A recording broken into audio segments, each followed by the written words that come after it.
Vamos dar continuidade, pessoal, à resolução de questões de Enem relativa àquele assunto que eu falei, que é matemática básica, que é extremamente cobrado, o mais cobrado no Enem, tá bom? Na UVA também. Então vamos lá, ó. Pessoal, eu já de cara vou dar uma dica importante para esse tipo de questão. O Enem às vezes cobra muito isso, definir comprimento, largura, profundidade. Então qual é a primeira dica importante que eu vou dar nessa questão? Não precisa você encontrar todos os cálculos. Basta você encontrar aqui nessa questão, por exemplo, ou comprimento ou largura. Observa que as informações aqui são todas diferentes, então basta você encontrar uma informação, tá bom? Para você não perder tempo e fazer conta desnecessária, certo? Então olha só o que a questão vai falar. Está falando de escala, então é extremamente importante, cai demais escala. Então ele disse que tem um aluno aqui que quer fazer uma planta baixa da sua casa, tá bom? Na escala de 1 por 40. A casa dele, tá bom? Vai ter as dimensões 12 metros de comprimento por 8 metros de largura. Então, como eu falei para você, não vai haver a necessidade da gente trabalhar com essas duas dimensões. Vamos adotar aqui o comprimento. Então, vamos aqui, nós temos o comprimento. Esse tamanho aqui é o tamanho real. Então, eu já tenho a escala e tenho o tamanho real. O que ele vai querer? O tamanho do desenho. Então, vamos lembrar aqui da escala. Escala igual ao tamanho dos desenhos, tamanho real. A escala dada na questão é 1 por 40. O tamanho do desenho é o que eu quero e o tamanho real. E aí é o seguinte, como a resposta é em centímetro, vamos transformar 12 metros em centímetros, tá bom? Metro, aí decímetro para centímetro, desloca duas casas para frente, então no caso só acrescentar 2 zeros aqui, que está faltando um M. Então aqui o tamanho real vai dar 1.200 centímetros. Fazendo meio por extremos, o 40 passa dividindo, vai dar 30 centímetros. Pessoal, agora eu quero fazer o segundo alerta, olha só. Se você observar aqui, ó, comprimento 30 centímetros, o papel que o cidadão vai ter que escolher é do tipo 2. Aí você, fazendo uma questão dessa na prova, fica morto de feliz, achando que acertou e cometeu um erro. Por quê, pessoal? Porque eu já disse para vocês, vou repetir. Grife, pessoal, grife a pergunta. Preste atenção. O que é que a questão está dizendo aqui que vai ter uma alteração nessa resposta? O comprimento que o aluno tem que fazer no desenho dele é 30 centímetros. Se ele comprar um papel com 30 centímetros, ele vai preencher a folha todinha. Porém, aqui tem um detalhe importante, ó, tá bom? O que está dizendo aqui, ó? O aluno, tá bom? Ele deve desenhar a planta baixa da casa dele, tá bom? Deixando exatamente 2 centímetros de margem em cada um dos 4 lados da folha. Então, olha só, se ele comprar esse papel aqui com 30 centímetros, o desenho dele, o comprimento vai ser 30 centímetros, ele vai usar a folha toda. Mas a questão está dizendo que ele tem que deixar 2 centímetros em cada um dos 4 lados da folha. 4 lados da folha. Então, o que é que acontece aqui, ó? O desenho dele vai pegar 30 centímetros. Mas como a questão diz que ele tem que deixar 2 centímetros nos lados, nos 4 lados da folha, então o que é que vamos fazer? Deixa 2 centímetros para o lado esquerdo, 2 centímetros para o lado direito. Ou seja, esse papel, essa folha, ela não pode ter só 30 centímetros, porque tem que a margem de 2 centímetros dos dois lados. Então, o que é que vai acontecer? Essa folha ela terá que ter o comprimento de quanto? De 34 centímetros. Portanto, a resposta, em vez de ser essa, é essa daqui, ó. Então, tenha muito cuidado, pessoal. O Enem adora fazer essas pegadinhas, certo? Essa questão aqui, ela aparece demais. Eu chamo ela de questão modelo. Várias questões do Enem que eu já vi, vai ter esse modelo aqui. Se você lembrar de como é que resolve, se você prestar atenção, tá bom? E entender como é que eu vou fazer, você acerta todas as questões desse estilo. Aqui, observa, tem uma parte inicial que não interessa, tá bom? O que interessa é aqui, ó, tá bom? Considera que o cubo da área S, então é o seguinte, ele está chamando a área aqui de S e está falando que é o cubo. Vamos lembrar um detalhe importante, pessoal. Se for o triplo, eu pegava e faria 3 vezes esse S.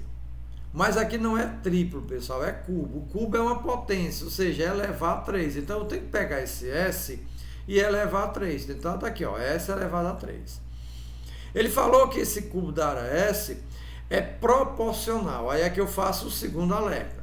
Nós mostramos para vocês o seguinte: temos dois tipos de grandeza: grandeza diretamente proporcional, grandeza inversamente proporcional.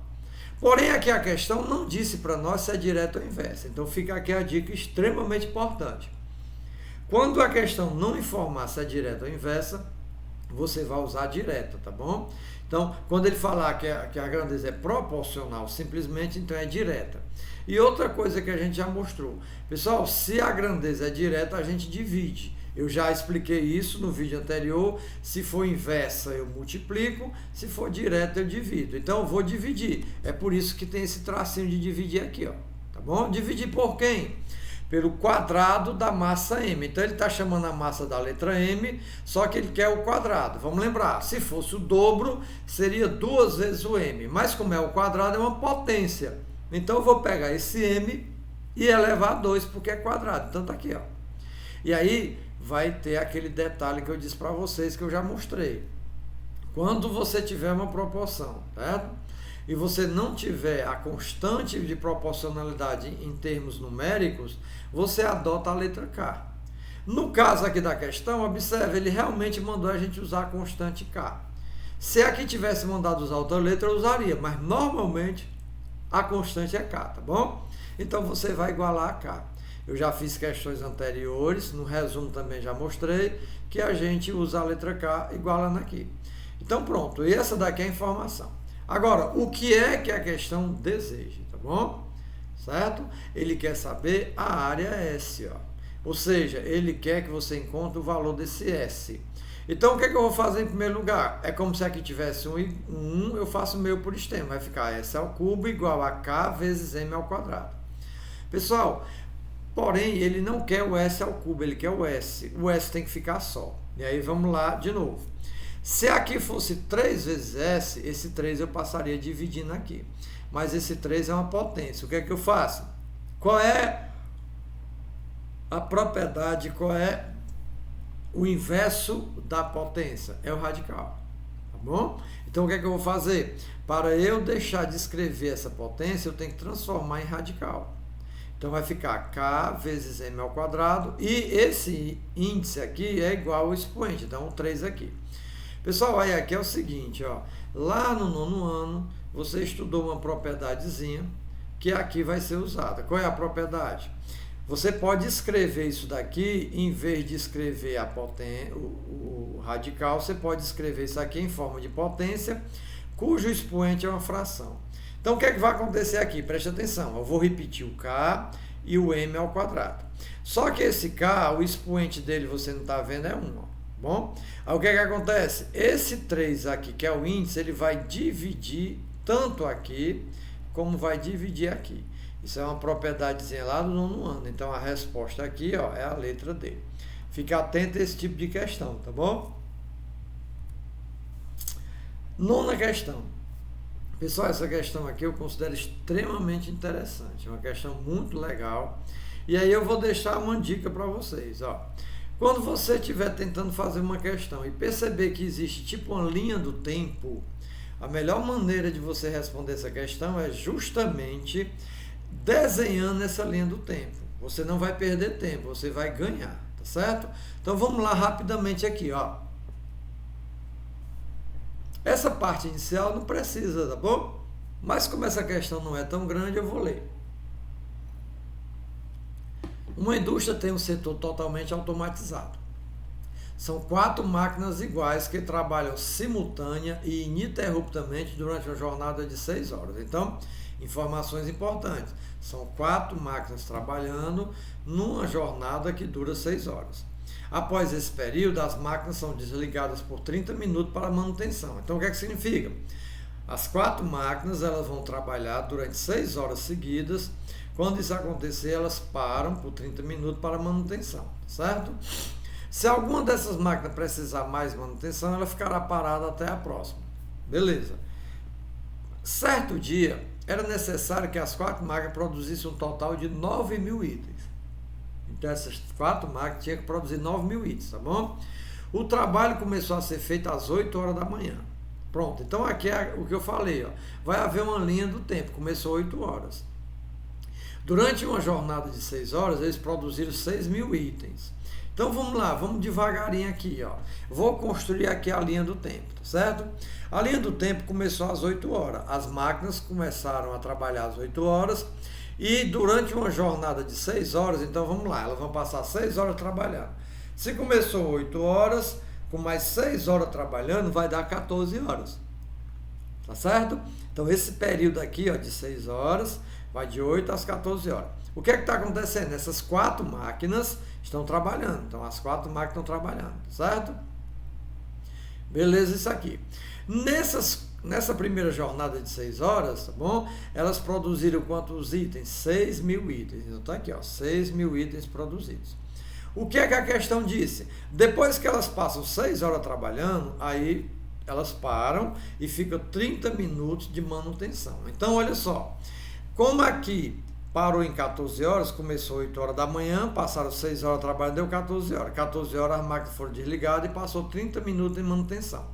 Então, 14 minutos, 14 horas com mais 30 minutos de manutenção vai dar 14h30. Então, as máquinas começaram a trabalhar aqui de novo, ó, tá bom? Só que teve um detalhe, ó, tá bom? Mas na manutenção, ó, durante essa manutenção, certo? O que é que vai acontecer? Observou-se que uma máquina precisou ficar parada. Então, das 4 máquinas que estavam trabalhando, quando voltaram a trabalhar, uma ficou parada aqui. Então, agora são apenas 3 máquinas trabalhando, certo? E o que é que acontece? Vamos lá. Quando o serviço foi finalizado, então o que é que acontece? Lembre-se, ó, a produção tinha que ser de 9.000 itens. Aqui já foram feitos 6.000 itens. Então, nessa segunda jornada aqui, quantos itens precisariam ser feitos? 3.000 itens, tá bom? Só que aqui, pessoal, eu não sei o tamanho da jornada. Eu não sei se foi uma jornada completa. A jornada completa é de 6 horas, então eu não sei. Então, o que é que eu fiz aqui? Chamei de X, tá bom? O que é que aconteceu? Quando o serviço foi finalizado, então o serviço foi finalizado bem que assim, pessoal, tá bom? As 3 máquinas que continuaram operando passaram por uma nova manutenção, chamada manutenção de esgotamento. Tá aqui, ó. Então, bem que assim encerrou e bem que assim começou a manutenção de esgotamento. E é justamente o que a questão disse, ó, que hora começou a manutenção de esgotamento. Ele quer saber bem que assim, ó, que hora é bem que assim. Então vamos lá. Como é que eu resolvo, além disso daqui? Pessoal, eu disse para vocês que você tem uma condição de saber que a questão vai envolver regra de 3. Como é?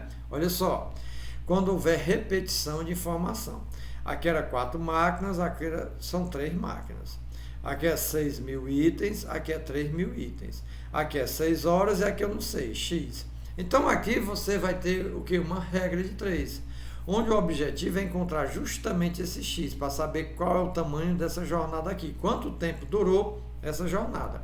Então está aqui montado, ó. São 4 máquinas que no primeiro momento fizeram 6.000 itens em 6 horas. Depois, 3 máquinas produziram 3.000 itens em que tempo? Aí eu chamei de X. E aí nós tivemos uma aula, essa aula foi bastante extensa, não sei se você chegou até o final, mas eu expliquei para vocês o seguinte, pessoal, existe um critério para resolver regra de 3, que mesmo que você não tiver estudado, é importante que você aprenda. Como é que é? Eu vou tentar aqui explicar nessa questão. Depois que você monta a regra de 3, você vai fazer o seguinte, sempre pega a letra que você escolheu, que é X, coloca o sinal de igual e um traço de dividir, sempre, tá bom? Então você pega a letra escolhida, coloca o igual, traço de dividir. Observa que aqui tem 5 números, mas sempre o primeiro número que você vai colocar aqui em cima vai ser o parceiro do X. Então, do parceiro do X aqui, ó, vai ser o 6, é o que está na mesma grandeza dele. E aí, qual é o objetivo, pessoal? O objetivo é o seguinte, esses números aqui, eles vão ser colocados um em cima e outro embaixo. Esse número aqui, 4 e 3, vai ser colocado aqui também, um em cima e embaixo. O segredo é quem vai ficar em cima. Porque eu tenho que encontrar quem vai ficar em cima, porque automaticamente o outro vai para baixo, tá bom? Então, qual é o procedimento? É o seguinte, ó. Vamos manter aqui o X como referência e aí você escolhe uma das duas coisas para fazer. Eu vou começar com os itens aqui, ó. E aí uma ideia que eu sempre dou é o seguinte: imagine-se dentro da questão, imagina que você está lá na questão. Então olha só, vamos imaginar aqui que essa fábrica seja de confecção de calcinhas, tá certo? Então, para confeccionar 6.000 calcinhas, foram necessárias 6 horas. A pergunta é, para confeccionar 3.000 calcinhas, você vai precisar de mais ou menos tempo? Então imagina que você é o dono da fábrica. Para produzir 6.000 peças, foram gastos 6 horas. Para produzir a metade das peças, vai gastar o quê? Menos tempo. Então, nesse caso, pessoal, como foi menos, qual é o segredo? Dos dois números, quem fica em cima é o menor. Então, se a resposta foi menos, quem fica em cima é o menor. Então, quem é o menor dos dois? O 3.000. 3.000 ficou em cima e o 6.000 vai para baixo, tá bom? Esses números vão sendo multiplicados aqui. Pronto, vamos fazer o mesmo raciocínio em relação ao X com as máquinas. Então, vamos imaginar novamente que você tem uma fábrica, tá bom? E aí, para fazer a produção, 4 máquinas trabalhando, gastaram quantas horas? 6 horas para fazer o serviço. Agora, imagine, pessoal, que não são mais 4 máquinas, só são 3. Então, se 4 máquinas trabalhando, imagina, 4 máquinas trabalhando, gastaram 6 horas para fazer um serviço, se for 3 máquinas só trabalhando, vai gastar o quê? Certo? Vai gastar mais tempo, não é isso? Menos máquina trabalhando, vai demorar mais tempo. Então, vai dar o quê? Mais. Então, como aqui foi mais, qual é o segredo?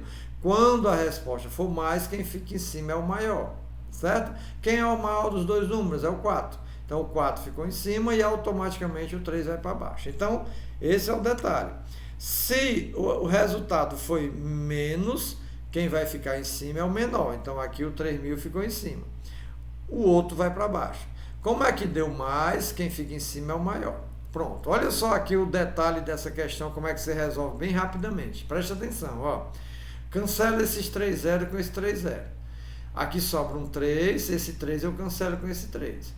Quando eu cancelei esses 3 0, aqui sobrou um 6. Esse 6 com esse 6 eu cancelo. Então sobra quem? O 4. Está aqui 4 horas, tá bom? Então vamos verificar aqui. O que aconteceu? Ó, eram 2h30 da tarde. Essas máquinas aqui gastaram quanto tempo? 4 horas para fazer a execução final do trabalho. Então 2h30 da tarde com mais 4 horas vai dar o quê? 14 mais 4 vai dar 18h30. Então, às 18h30, eles encerraram o trabalho e começou justamente o horário de manutenção do esgotamento, que é o que ele queria. Então, começou às 18h30. Questão bem interessante, tá bom? Mais uma questão, pessoal, e aqui aquele alerta que eu disse para vocês. Observe, ó, aqui tem a altura, largura e profundidade. Novamente tratando de escala. Foi o que eu disse para você? Não precisa, pessoal, não precisa fazer a conta até o final, certo?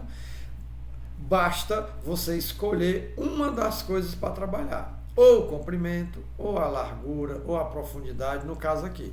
Então, qualquer um dos 3. É extremamente importante você fazer isso, pessoal, porque você vai economizar tempo, vai deixar de fazer cálculo desnecessário. Então, olha só. Vamos encontrar aqui a altura, tá bom? Beleza. A escala é 1/8, nós temos aqui a escala 1/8, e isso daqui é o tamanho real. Então, o tamanho real da altura, 220 centímetros. Como ele quer as opções em centímetros, não há necessidade de transformação. Então, vamos lá, ó. Tamanho real 220, escala 1/8. Então, aqui usando a forma escala 1/8, tamanho do desenho eu vou chamar de X, o tamanho real 220. Fazendo meio por extremos, essa continha dá 27,5. Preste atenção, olhe para cá. 27,5, letra B. E aí, de novo, eu quero fazer aquele alerta. Você faria uma questão dessa e ficaria muito feliz porque acertou. Tá, letra B, vai para a próxima questão. Mas cuidado. Eu disse para vocês, pessoal, fiquem atentos. Tá bom? Grife a pergunta. Olha só o que aconteceu isso aqui, ó. Para resolver o problema, configurou a impressora para que a figura fosse reduzida 20%. Então, significa que nós fizemos o cálculo e encontramos aqui 27,5, tá bom? Está aqui, ó, 27,5. Só que ele quer que haja uma redução. Pessoal, redução é diminuir. E aí é outra dica. Observe as opções. O resultado que eu obtive foi 27,5. Como ele quer um número que seja menor, a opção tem que ser menor do que 27,5. Observa que na C, na D e na E eu tenho números maiores que 27,5. Então a única opção que tem um resultado reduzido menor do que esse é a letra A. Então a resposta aqui é a letra A. Não precisava sequer fazer essa continha de porcentagem. Então o Enem, pessoal, ele gosta demais disso, tá bom? Ele coloca muita informação para ver se você se atenta e não faz os cálculos que não são necessários. Então, se tiver altura, largura, profundidade, essas coisas todas, basta fazer uma deles, tá certo? Pessoal, essa é a minha contribuição, certo? Espero que você aproveite. Eu vou mandar também para vocês o material de apoio. Tentem fazer as questões que eu vou colocar como exercício, valendo nota, tá certo? E até a próxima. Um abraço, galerinha. Valeu!